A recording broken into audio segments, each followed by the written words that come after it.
Good morning, guys.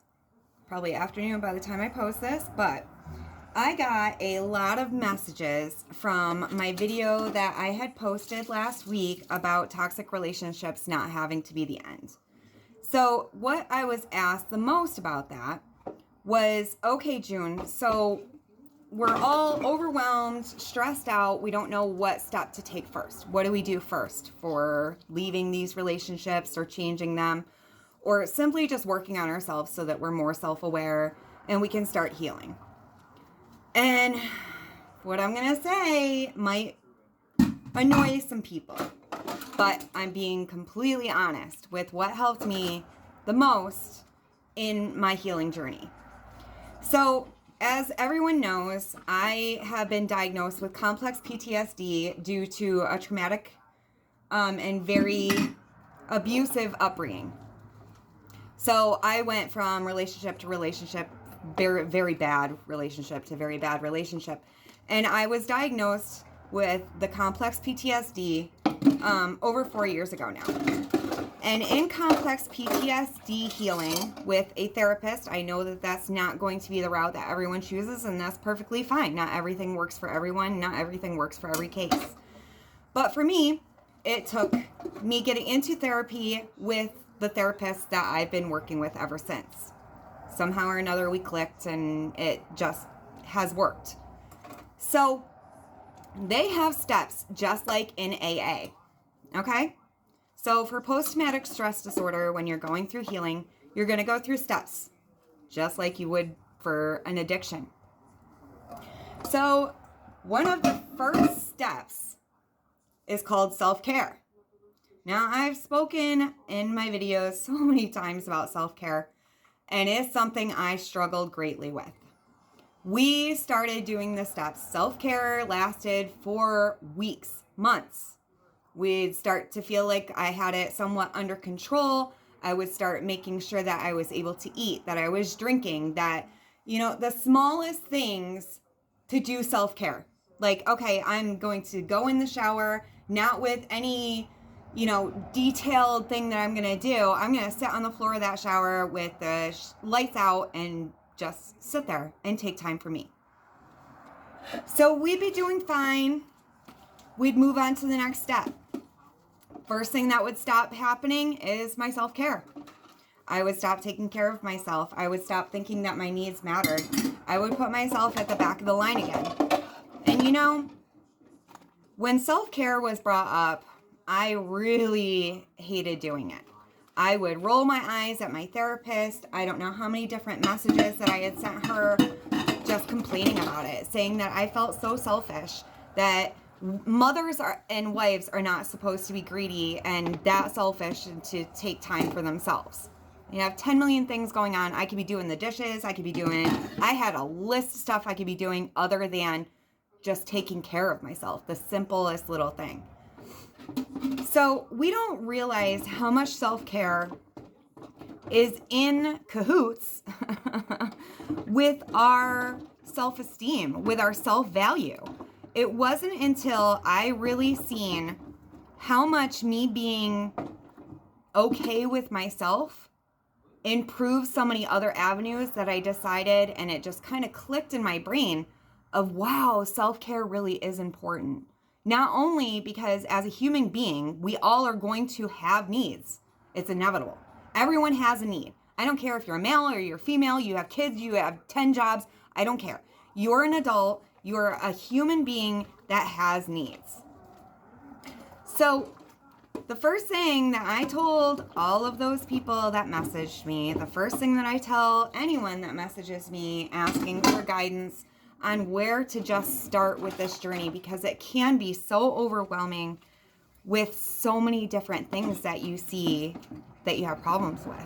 So where do you start? That I think overwhelms so many people into being just paralyzed, frozen, so you don't take any kind of action at all. I know that it may seem that self-care is a dumb thing to worry about. If you were like me, others have manipulated you using self-care as a way. I'll give you an example. my mother, when I was a child, was in and out of psychiatric units quite often. I've discussed this before. She has a lot of her own mental issues that she was never strong enough or wanted to deal with. And so she was in and out of the hospitals.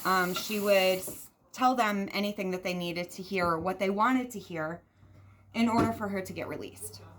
But once she got home, this mother of 6 children, a home, a husband, all those motherly duties that us as moms know how long that freaking list will be. She would come home from that hospital with a bag full of medications and spouting out this thing that the therapist had told her about when you're in an airplane, you have to put the mask on yourself instead of anyone else in order to do anything. She took that to an extreme. She took that to only her needs mattered and every child needed to do everything and anything for her. So in my mind, with the fear that I had grown up with of I don't want to be like that woman, I see in self-care as falling right into that trap of, okay, here's a therapist telling me that I'm supposed to take care of me first with a abusive mother that used to use the same excuse.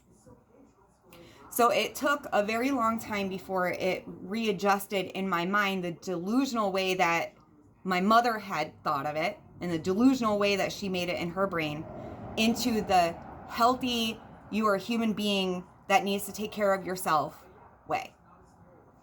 So I understand the people that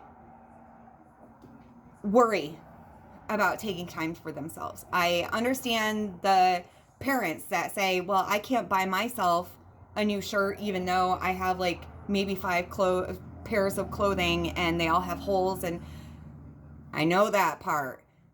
But there's a healthy way of doing it, and then there's the manipulative, toxic, delusional way that some people turn it around into.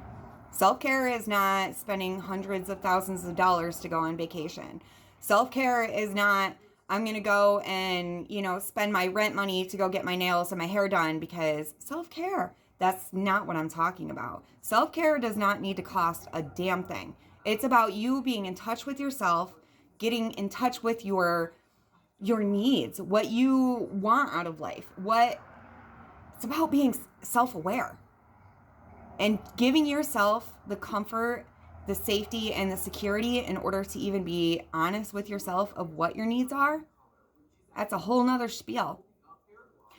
So many of us were raised to not know, acknowledge, or even think that we had needs. So when you're asked the simple question of, what do you want? What are your usual answers? Can you even think of anything?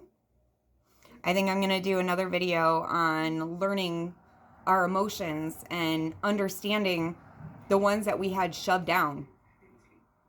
That if you shove them down too much, every single one of them seems to appear as anger, hopelessness, those nasty emotions that none of us want to feel. So,